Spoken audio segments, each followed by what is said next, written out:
I'm very pleased to welcome you this afternoon to this section of the U.S. Psychotronics Association.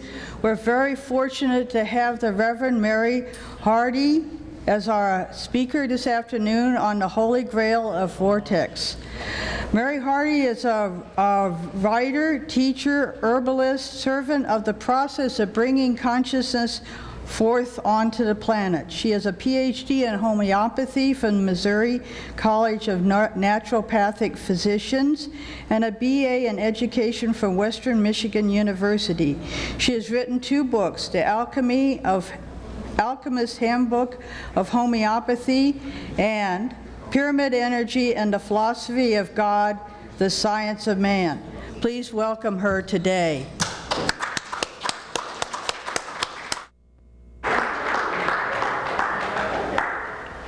Need some help, hon? Yeah.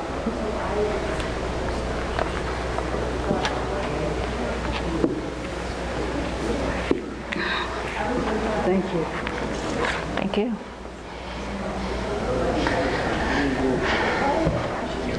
Elizabeth and I were just talking. It seems like years ago I used to speak at the USPA, and it seems like she was always before me or I was always after her. I started speaking at the USPA in 1984. Why I started speaking at the USPA was because we built a pyramid in 1975 and we put a Reichian cover on that pyramid. And it seems that the person who helped design it, Kenneth Killick, seemed to think we needed to patent it, but it cost a lot of money to get a patent.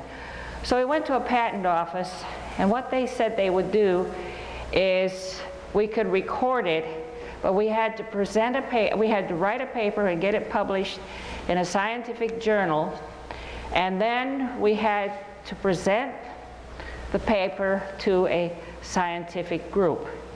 And because Kenneth Killick knew Vogel, Baharovich, Bearden, Bob Beck, all of these guys, I was invited to present my paper at the USPA.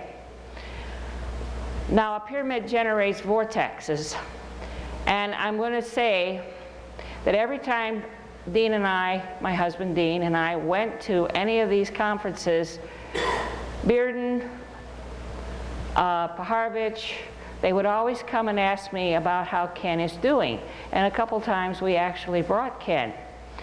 It seems at the time that the Russians were creating a situation with the grid, with the woodpecker signal, and that's where these guys got their information.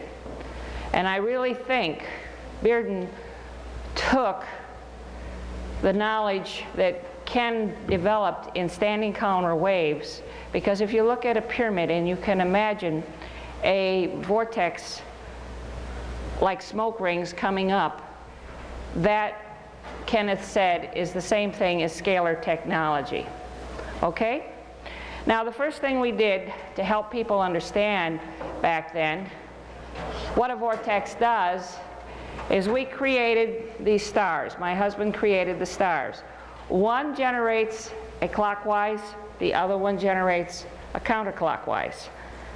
Now, I'm not going to spend a lot of time on them but we did have some at our booth to sell, but they're all gone now.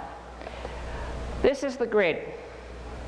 And if you're going to move energy from one point on the grid to the other point, you have to create a clockwise or a counterclockwise vortex. A clockwise vortex is a high pressure. A counterclockwise vortex is a low pressure.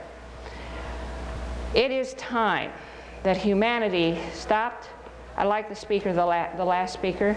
We don't need to put all these equations into mathematics. We just need to start to use our mind to move this energy. And we can actually bring balance to this planet. Now, Al Gore seems to think that we are in, the weather is getting warmer, but I really think the reason why we are having these problems with the planet is because we are in the photon belt. How many don't know what the photon belt is? Everybody's heard of the photon belt. Brinkley started to talk a little bit about it. Every 26,000 years we go through a period where the photon belt heats up our planet. Now, years ago we started to get UFOs coming in. For us to save this planet and to keep it an emerald green planet, we absolutely need to have their technology of vortex energy to move the energy so that we can not get global warming but have prosperity on this planet. And I think a lot of what Gore is talking about is because we are in the photon belt and things are speeding up. When you're in the photon belt, people, you can interface dimensions. You know, you have channel 3, channel 4, channel 5 on a TV station? Well, you have all these dimensionals. You have Knights Templars, you have ETs. And while we're in the photon belt, this grid actually allows you to advance into a higher frequency so that you can become one with the fairies and divas. You know how you become an alchemist? You learn to work with the divas and the fairies of earth, air, water, and fire. Then you can change water to wine and become an alchemist. So when we're in the photon belt, this is our gift. The best way for you to learn about the dimensionals is to stand up in the morning, the first 45 minutes, and greet the sun. There, the fairies, the divas, the whales, the dolphins, the Sasquatch, the ETs, all of these people will download information into your consciousness. This is the best time for you to learn this knowledge. And also at sunset.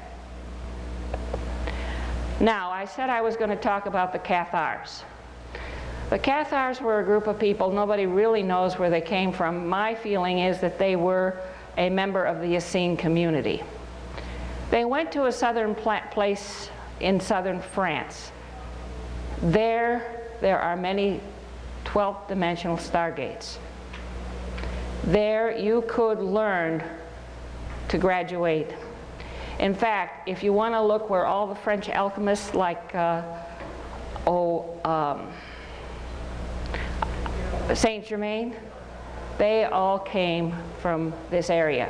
In fact, if you go into the bars at our restaurant at Alette, they will tell you exactly the chairs Saint Germain used to sit in. Why was this area this way? Because there's probably 12 to 15 different 12th dimensional stargates there. And Salvador Dali said that Peripatus, which isn't too far from here, is where the center of the electrical field on the planet is. Okay.